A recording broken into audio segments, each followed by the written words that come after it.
Hola, ¿qué tal? Muy buenas tardes, tengan todos y todas ustedes. Sean bienvenidos a este su programa CUU al aire. La verdad es un placer estar con ustedes en este lunes 21 de octubre. Vaya que se nos está yendo el año de las manos. El día de hoy vamos a trabajar y vamos a concluir, a cerrar con broche de oro el tema que hemos visto todo el mes, que es el mes de la salud mental.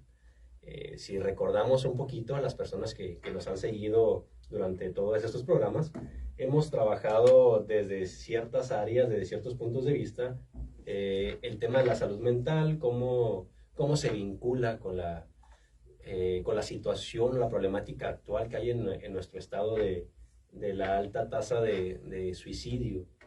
Y es por ello que me voy a permitir dar la bienvenida a nuestras compañeras que nos acompañan como cada lunes. Eli. Elizabeth Vélez, ¿cómo están? Y Fernanda Montaño, mucho gusto. Y bien, como se dan cuenta, tenemos de nueva cuenta a nuestro psicólogo estrella de la CEAVE, Luis Andrade. ¿Cómo estás, Luis? Muy bien, aquí acompañándolos otra vez. Pues gracias por la invitación. Habíamos quedado con una pequeña grande. La vez que te tuvimos aquí en el programa, que fue hace 2 programas, Claro, sí. Fue tan apasionante el tema, fue tan enriquecedor, que quedaron algunos detallitos ahí medio volando. Pues bueno, ya te comprometíamos al aire en aquella ocasión Sí, claro. a que vendrías. Y hay una disculpa. No te preocupes, aquí estamos con mucha actitud y todo. Eso es todo. Muy bien, pues antes de iniciar ya con el tema que nos atañe esta tarde, quiero recordarles que CUU al aire es un programa diseñado, fomentado, implementado por la CEAVE, ¿sí? Por la Comisión Ejecutiva de Atención a Víctimas. ¿Cuál es el objetivo?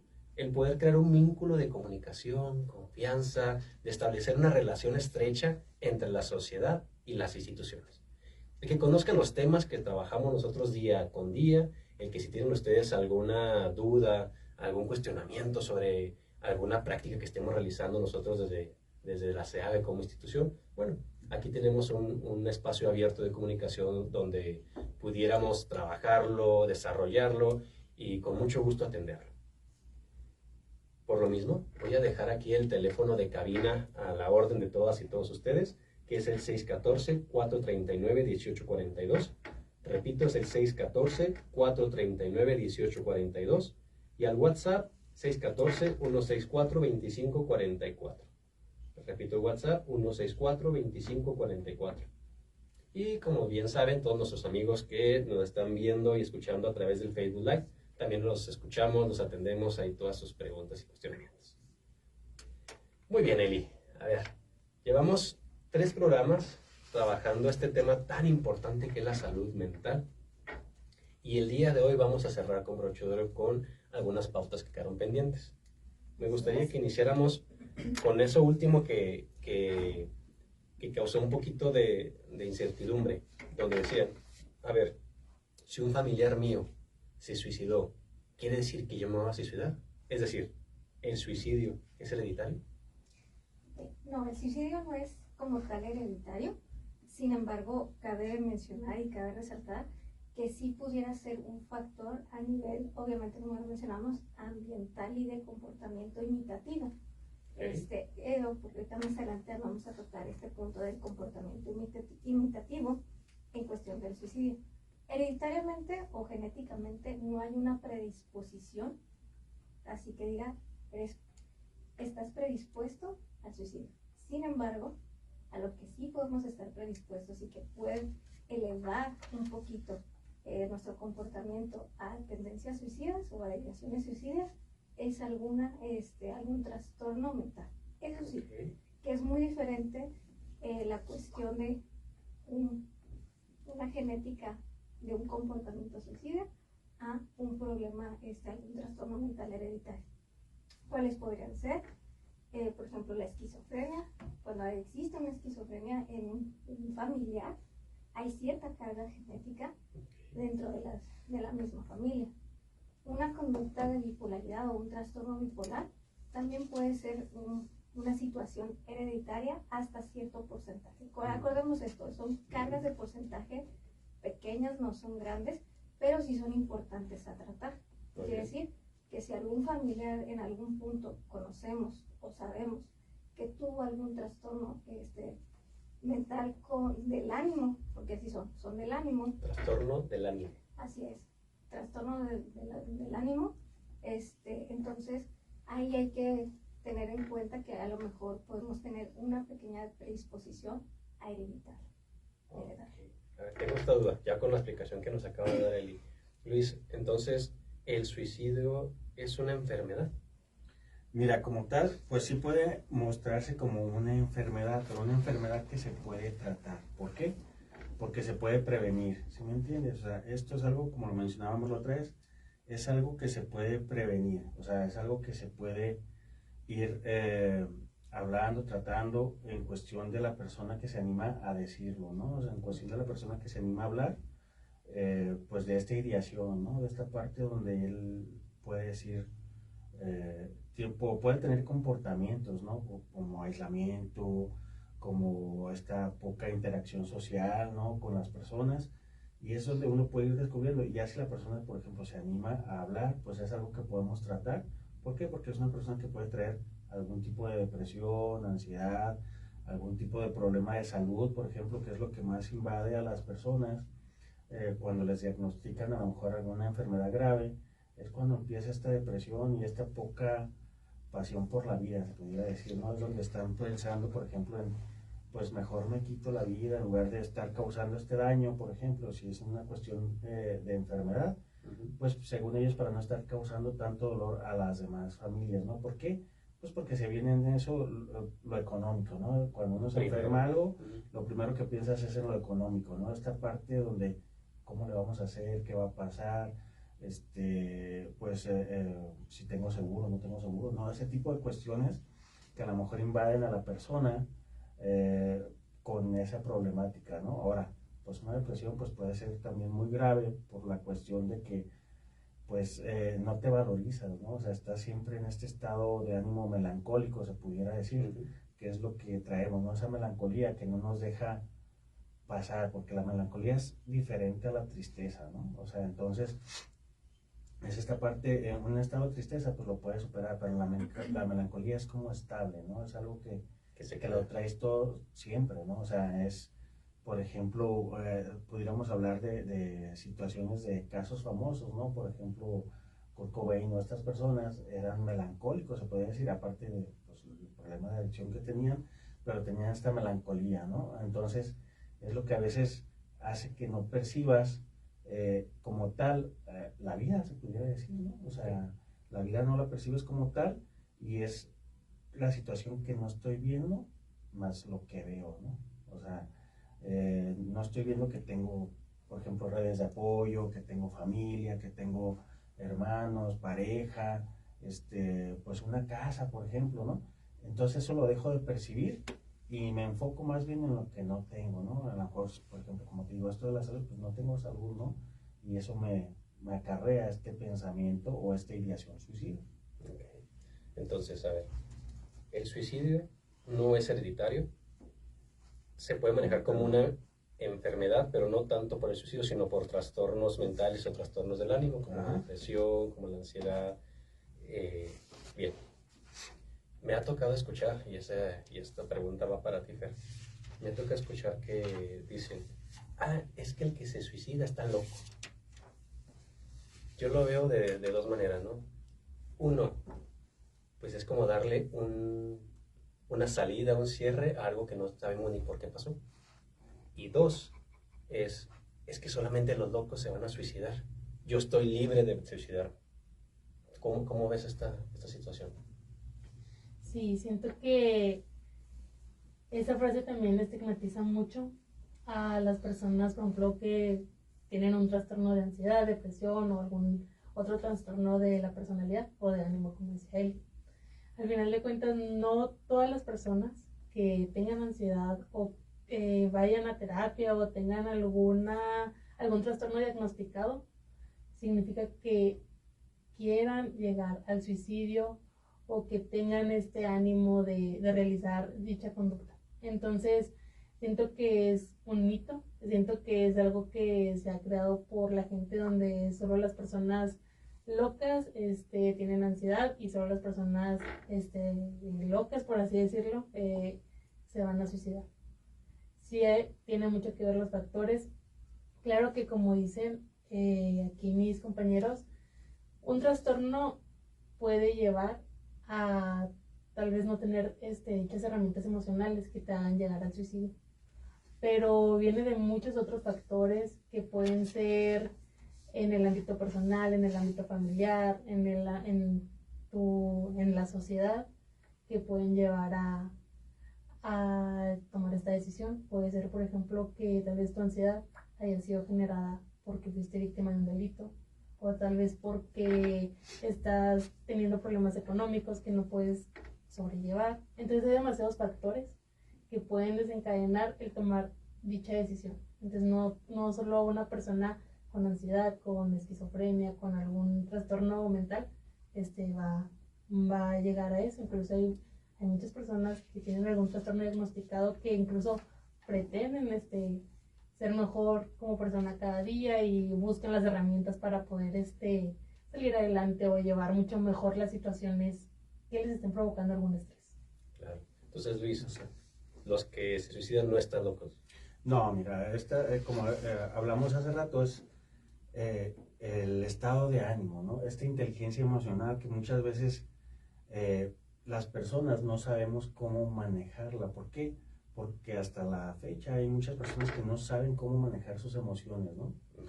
Y esto puede ser a veces un suicidio, a veces puede ser, a veces ni planeado, ¿no? A veces es por parte de un impulso, ¿no?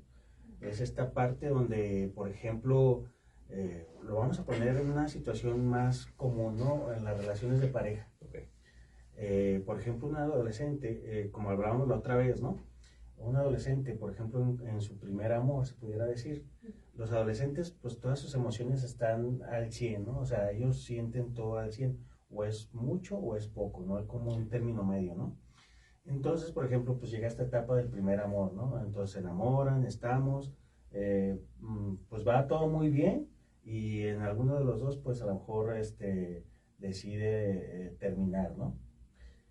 Hay veces que no está tan planeado que, por ejemplo, por la frustración al fracaso, por ejemplo, de esa relación, hace que, por ejemplo, el individuo, ya sea hombre o mujer, no quiero ahorita meter así como que esta parte de que ya sea el hombre o la mujer, por el impulso, esté en una situación, agarra y, por ejemplo, se avienta, ¿no? Ya sea de un segundo piso, o se avienta contra los carros, o algo por la frustración al enojo o a la pérdida de esa persona, ¿no? Momentáneo. Es momentáneo en el instante. Por ejemplo, ahí es algo que no es planeado, ¿no? Okay. Entonces la persona decía, no, pues no era mi intención, por ejemplo, suicidarme, pero el impulso lo llevó a hacerlo, ¿no? La emoción, en ese momento, el sentimiento de frustración, enojo, tristeza, todo eso hizo que tomara ese impulso, ¿no? Entonces hay que saber manejar, por ejemplo, esta parte de saber manejar nuestra inteligencia emocional, ¿no? Esta parte donde yo conozco que si estoy enojado es por algo, ¿no? Es por esto, o sea, y como te decía la otra vez, pues el amor propio que tengo por mí, ¿no? O sea, que tanto valgo yo para mí. ¿Por qué? Porque si yo tengo ese impulso, pues es porque tampoco no valoro tanto mi vida. Estoy dependiendo de la otra persona para saber si me siento bien o mal. ¿Sí? Ok. Pues me gustaría, a partir de aquí, pasar al tema que a muchos nos causó intriga, que es lo que nos habías mencionado la vez pasada. ¿Qué pasa con los que se quedan?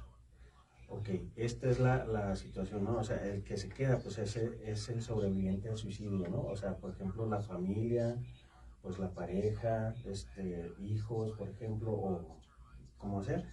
Ellos es, ahora sí, cómo ubicamos o cómo reconstruimos lo que es nuestro núcleo familiar a partir de esa ausencia, ¿no? Sí. ¿Por qué? Porque pues a partir de esa ausencia de la persona, que esa persona tomó su decisión, o sea, pues también hay acá muchos sentimientos de culpa o situaciones de frustración, o por ejemplo, ¿por qué lo hizo? O sea, hay muchas interrogantes, ¿qué pude haber hecho yo? Todo eso, ¿no? Y hay muchas interrogantes en la familia o en los seres queridos que te generan esas dudas, ¿no? O sea, esos porqués que toda la familia se pregunta, lo único que hace es generarnos mucha duda, ¿no? O sea, ¿por qué? Porque queremos saber qué fue lo que pasó en sí con la persona. pero pues no tenemos la respuesta, ¿no? En sí no tenemos en sí la respuesta, y es esta vez de cómo nos visualizamos nosotros o cómo se visualiza la familia sobre los errores que a lo mejor pudieron haber cometido o el no haber escuchado a la persona, ¿no? Okay. Que porque pues la familia en sí o la pareja pues es esta red de apoyo, ¿no? Pero como te digo, hay muchas personas que tienen esta ideación suicida, no lo manifiestan como tal. Ves a una persona en sí normal, feliz, con esta comunicación fluida, ¿no? Se pudiera decir. Pero pues no sabemos en sí lo que está guardando, ¿no? Porque muchas veces el que ya llega a cometer el suicidio, muchas veces no lo avisa, ¿no? Sí. O sea, no como tal, No da señales. No da señales. Entonces se llega a esta parte, entonces llega lo que es con la familia, o sea, ¿cómo sobrevivimos a esto, no? ¿Por qué? Porque te digo que está como el tabú, ¿no? O sea, puedes tener una enfermedad o algo y puedes estar como que resignándote a eso, ¿no? Claro. Pero en esta parte que es como de repente no sabes tú cómo actuar o no sabe la familia cómo actuar en esta situación de qué hicimos mal, ¿no? O que no vimos, que no escuchamos, que nos hizo falta, ¿no? Entonces, ¿cómo se reestructura otra vez el núcleo familiar? Y entonces es ahí donde tenemos que tener mucha escucha, mucha comunicación, por ejemplo, entre los familiares. Pues primero el quitarnos culpas, ¿no? O que haya habido, depende de la situación, pero el escucharnos, ¿no? O sea, el cómo sobrevivimos a esto a raíz de esta situación, ¿no? No sé, quiero poner una situación hipotética. En la familia, uno de los hijos se suicida. Obviamente empieza toda esta generación de dudas, de culpas, y por lo general las personas se aíslan. La mamá se cierra en el cuarto, el papá se va a las cantinas, el hijo se va o el hermano pues se va con malas amistades, yo qué sé, estoy poniendo una hipótesis muy catastrófica. Lo primero que hacen es que no hablan. ¿Cómo empezamos? Exactamente, o sea, es que se hace como un círculo de silencio, ¿no? Sobre la situación que acaba de pasar, ¿no? ¿Qué es este círculo de silencio? Pues lo que no hablamos. O sea, las conductas que se ven pero no decimos, ¿no? Por ejemplo, como dices tú, pues el papá se va y pues a lo mejor se va a tomar o X cosa, que es una etiqueta, ¿no? Que tenemos en sí como pensar que el hombre se va a ir a tomar, ¿no? Pero pues dicen, se va, la mamá se aísla, ¿no? Por ejemplo, no lo habla, no lo dice, pero es ahí también de qué nos estamos olvidando, ¿no? Para empezar, nos estamos olvidando de mis otros hijos, ¿no? Que también a ellos les duele, ¿no? La situación. Nos estamos olvidando de mí como mamá también, pues el saber que a lo mejor, pues no, yo no cometí un error, ¿no? O sea, como seres humanos todos fallamos, pero hay que estar conscientes de que esas fallas no hacen que tú cometas un acto, ¿sí me entiendes? O sea, el que yo te haya fallado o que tú me hayas fallado como persona no te quiere decir que yo soy una mala persona, ¿no? O sea, pues es un error como ser humano. Entonces, ¿cómo construir todavía esa confianza otra vez en nosotros, ¿no? ¿Cómo construir otra vez esa escucha entre la familia, ¿no? ¿Cómo construir otra vez esta parte de la confianza entre nosotros? O sea, no etiquetarnos en que, pues como te digo, siempre pensamos que una persona que se suicida, o sea, como que la familia se queda estigmatizada en esa parte de que, pues, tengo miedo de que, pues, papá lo vaya a hacer o mi otro hijo lo vaya a hacer, o sea, estamos mucho sobreprotegiendo esa parte, pero no lo hablamos, o sea, sobreprotegemos, o sea, ¿qué pasa? Pues con mi hijo, ¿no? ¿A dónde vas? ¿Qué hace? ¿Qué eso? Pero por miedo yo a que vaya a cometer algo, pero no le pregunto en sí cómo te sientes. Y lo atosigas nada más. Ajá, nada más lo atosigo, pero no le pregunto cómo te sientes, qué tal estás, o sea, cómo nos comunicamos a partir del dolor, ¿no?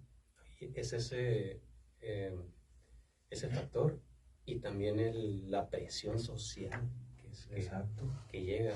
Me recuerdo bien que Eli nos había comentado también, bueno, este es en el caso de cuando el suicidio se da, pero ¿qué pasa cuando una persona intenta suicidarse y no lo logra?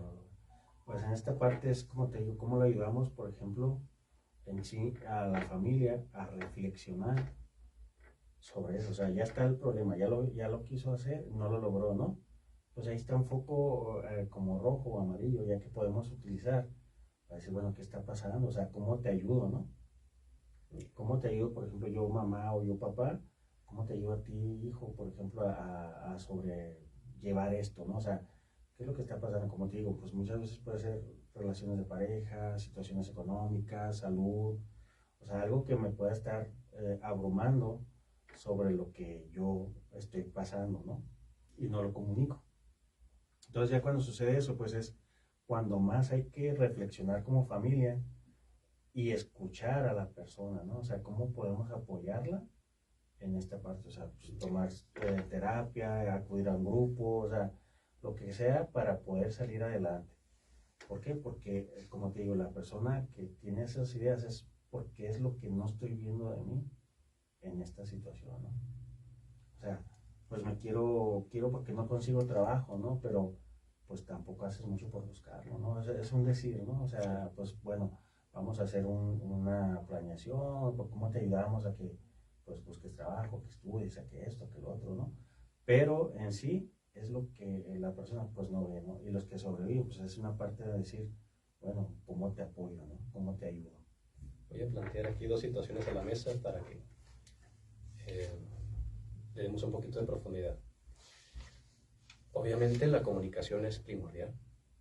Para poder tratar cualquier tema hay que hablarlo para hacerlo evidente, para visibilizar que existe. Si bien, vamos a tomar los dos casos. Uno, un miembro de nuestra familia se suicida y quedamos toda la familia. O dos, un miembro de nuestra familia intenta suicidarse, no lo logra, quedamos toda la familia. A ver, si la comunicación es lo importante, si el dialogar, el expresarnos, cómo me siento, cómo estoy, es lo importante. Primero, ya está la pauta de que no hubo comunicación, por eso hubo el intento o el suicidio. Ahora ya pasó esto. ¿Cómo yo, que estoy en esa situación, doy el primer paso para poder comunicarme con mi familia? Bueno, yo en lo personal creo que es muy importante. Hay una frase que yo utilizo mucho, es ¿qué necesitas de mí? Por ejemplo, en el caso de que lo intente y no lo logras o que no es consumado, en vez de llegar y tengo todas estas opciones, vamos a terapia, a veces olvidamos por querer ayudar, que el que tiene que empezar, o el que tiene que solicitar, o el que tiene que dar esos primeros pasos, es la persona. Entonces, muchas veces olvidamos que no podemos forzar tampoco.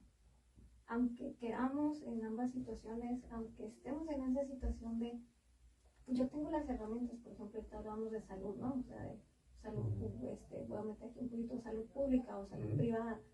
Como familia tenemos la oportunidad de llevarlo al psiquiatra, al médico general, con un psicólogo, con un terapeuta, a un grupo, a donde ustedes gusten y manden. Pero si él no está en ese momento dispuesto a, aunque le ofrezcamos todo y aunque estemos abiertos, se va a cerrar. Y va a seguir en ese mismo límite. Sí, exacto. Sí. Yo siento que parte de lo que dice Eli es fundamental en el hecho de que no puedes presionar, pero también, por ejemplo, en el hecho de que si la persona logró consumar el suicidio y saber que la comunicación fue parte de lo que, la falta de comunicación fue lo que lo detonó, el aislarte es como no pensar que justamente tus demás familiares te necesitan. No puedes aislarte debido a la pérdida o bien la sobreprotección. Lo peor que podemos hacer es obligar, y el sobreproteger tal vez como papá a un hijo o un hermano a su otro hermano. La sobreprotección puede incluso que las otras personas se quieran aislar, que no busquen esa apertura, esa ayuda, porque muchas veces en nuestro afán de ayudar solamente generamos más estrés, más ansiedad, y siento que justo, o sea, el querer dar el primer paso tiene que ser de esa persona. Y nuestra propia frustración de que esa persona tal vez no se deja ayudar puede no generar y abrir esos canales de comunicación. Es importante trabajar en nosotros y saber que lo peor que podemos hacer es presionar, obligar, porque al final de cuentas lo único que vamos a hacer es que esa persona incluso termine aislándose aún más de nosotros. Sí, como dicen, pues aquí los compañeros, todo eso. Aparte ahorita, acordémonos que ahorita los jóvenes, pues menos hablan. ¿Por qué? Pues por el celular, por toda la tecnología, hablan más con el teléfono, y el teléfono es, ahora sí que es su niñera, se pudiera decir. Sí. Y pues también a veces, por lo que ven en el teléfono, por imitación o por muchas cosas, pues quieren ellos hacer o ver si pueden hacer eso, ¿no? O sea, si lo puedo lograr. ¿Por qué? Por algo que estoy viendo ya en redes, ¿no? Una moda, una tendencia. Una moda, una tendencia. Ah.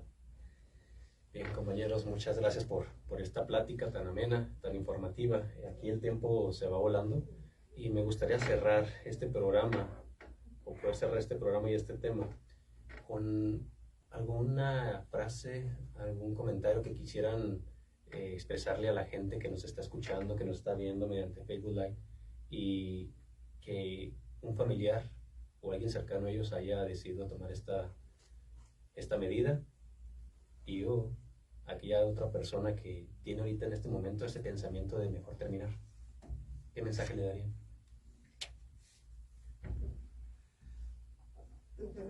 Bueno, aquí el mensaje que yo les daría es que todo pasa, ¿no? O sea, cualquier problema, cualquier situación, todo puede pasar, ¿no? Es como diría, ¿no? O sea, los aviones vuelan aunque tengan el viento en contra, ¿no? Entonces esa es la frase que mejor les puedo dar. O sea, a veces tenemos esta situación en contra, pero la podemos superar, ¿no? Hay que comunicarnos, hay que tener confianza con nuestros padres, hay que saber escuchar, y lo más importante, hay que reflexionar sobre lo que a mí me pueda estar pasando, ¿no? O sea, no tanto con el teléfono ni nada, sino con mis padres, ¿no? O sea, mis redes de apoyo, hay que saber quiénes son nuestras redes de apoyo. Muchas gracias, Luis. Yo, como los padres, o más que nada los padres, a no juzgar, ni a juzgarse a sí mismos, ni a su hijo en caso de que llegue y les exprese tal vez que está pasando por alguna situación similar. No significa que como padre estás haciendo mal tu trabajo, pero también no significa que tu hijo está loco, como lo habíamos platicado. Es importante escuchar y no juzgarnos. Gracias, Fer. Yo voy con la frase de: una etiqueta no te hace ser alguien. Por lo mismo de lo que acabamos de decir, que estigmatizamos, etiquetamos a estas personas ya con una, pues como tal, con una etiqueta social, y también afecta demasiado. Muchas gracias. Eli, Fernanda, gracias. Gracias. Muchas gracias por tu tiempo, Gracias. por tu expertise. El tema de salud mental es todo un hito. Todavía habemos muchas personas que la tenemos inclusive hasta miedo de hablarlo, pero insisto, si no se habla de ello es como estar fingiendo que no existe, y es algo que hoy en día está afectando a nuestros jóvenes, a nuestros adultos, a nuestros niños. Entonces, me encantaron las dos frases y voy a cerrar con esto. Todo pasa, ¿sí? Todo pasa. Y si tenemos a alguien que está en una situación así, en vez de darle opciones, en vez de atosigarlo y demás, pregúntale: ¿qué necesitas de mí? Eso sería todo por nuestra parte. Muchísimas gracias. Les recuerdo, la CEAVE está cerca de ti. Hasta la próxima. Gracias. Hasta la próxima.